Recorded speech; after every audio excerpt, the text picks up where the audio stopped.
Up for sale is my 1989 20th anniversary turbo Trans Am. It's a pace car replica. It's a leather T-top car. This car is not one of the festival cars at Indy. However, it is actually a VIP car from Indy. This car was sold new at Bob Fish Pontiac GMC in Wisconsin.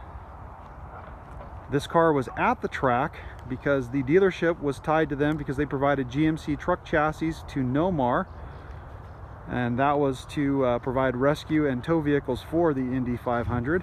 They did that for several years, and this dealership was able to get 3 cars, this leather interior VIP car and also 2 of the festival cars.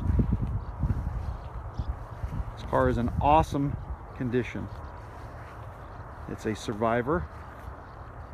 I bought this car 2 years ago out of Columbus, Ohio. Had 26,000 miles on it, and I now have 32,000 miles on it because I drive it. If the weather's good, it's out. We're going to begin this morning with a cold start of my 89 Turbo Trans Am. Just over 32,000 miles on it.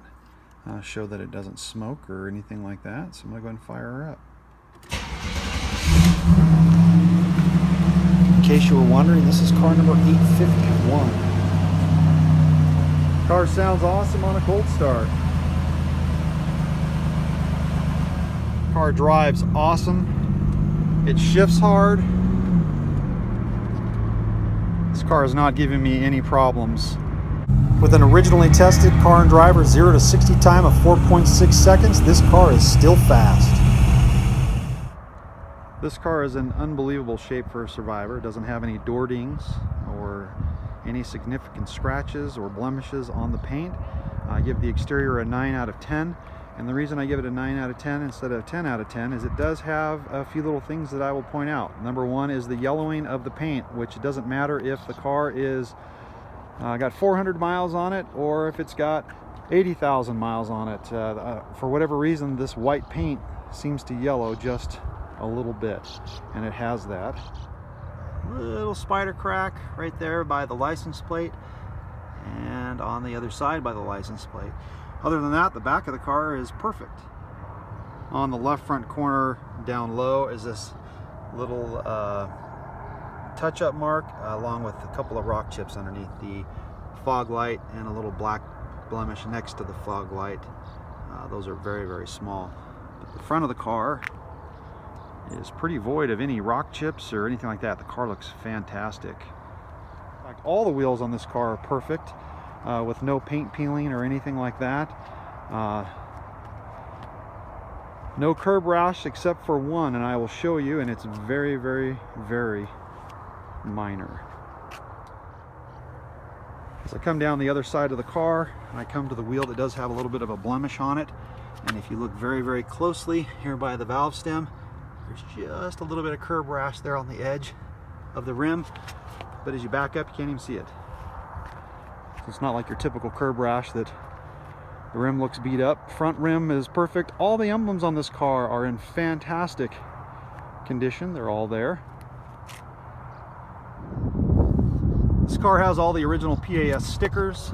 It has the VIN numbers that have been added to all the panels, the door, the rear hatch,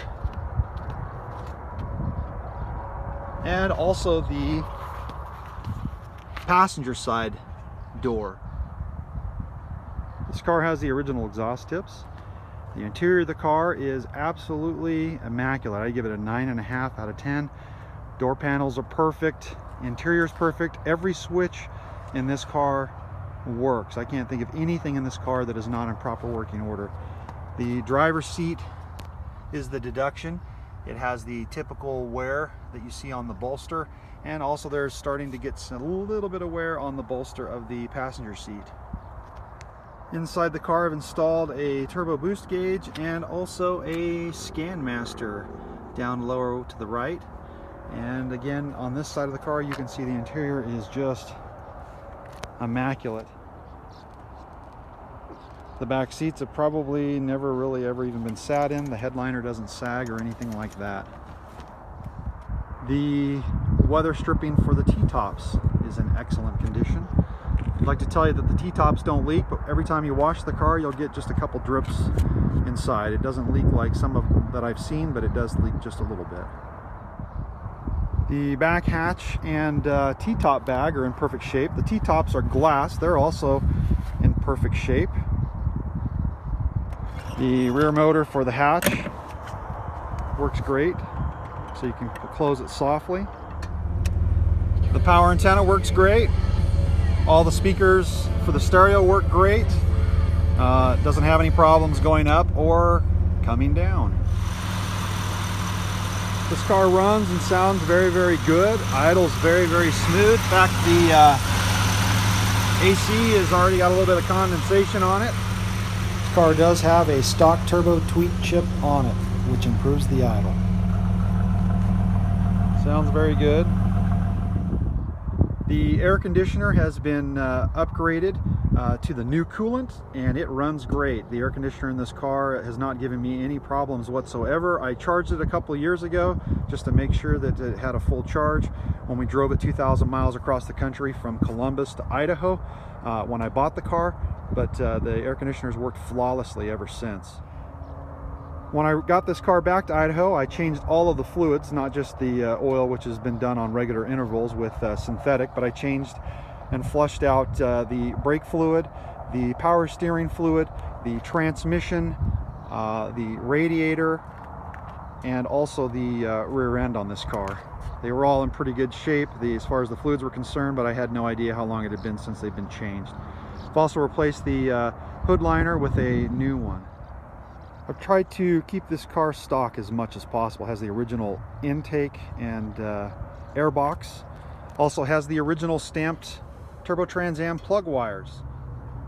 A Racetronics F7 fuel pump was installed several years ago by one of the previous owners, and also I installed new silicone hoses on the turbo setup, and that's because the original ones were just showing age.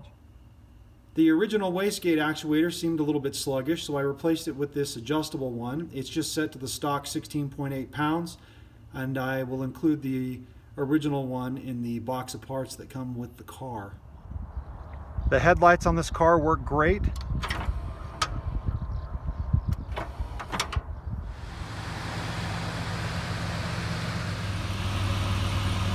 These turbocharged Buicks leak a little bit of oil.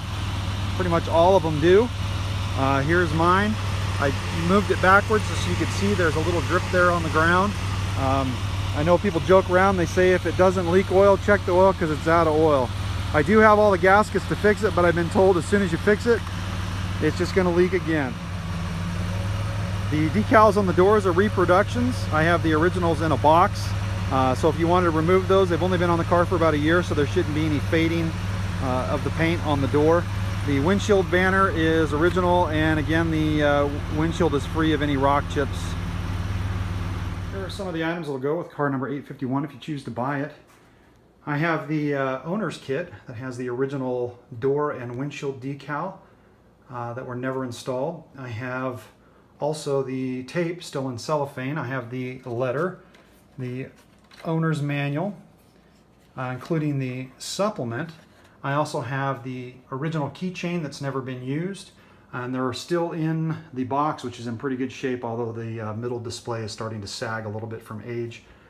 I have some literature for the Turbo Trans Am that was recently published highlighting the car. I have the PHS documentation packet for the car showing it's car number 851. I have a build sheet that was found in the back. I have the 4 original floor mats for the car. They just need to be cleaned.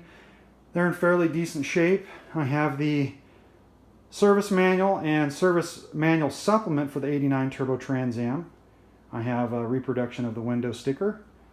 I have a brand new GM Genuine Parts stereo faceplate surround that will replace the one, if you choose to, that has the MP3 plug drilled into it. Instructions for the Scan Master and Turbo Tweak chip. I have a reproduction Indy license plate. Actually, there's 2 of them. And also a laminated garage area pass. Don't know if it's real or if it's a reproduction. Right here I have the original chip that I removed from the car. I have 2 gaskets. One is for the oil pan, its cork, and also one for the rear main seal. And these are if you choose to install them to fix the minor oil leak that the car has. It's not bad enough that I've chosen to fix it yet. I have an extra belt that's never been used.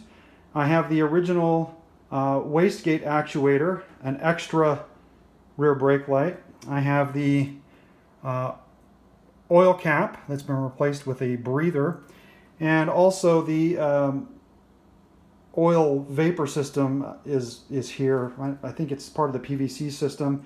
It goes to the from the valve cover to the turbo, but is notorious for putting oil in the intercooler. So I've removed that and replaced it with a breather as well. But all of these original parts are included with the vehicle. Thanks for looking, and again, the price on the car is $22,000 or best offer. Thank you.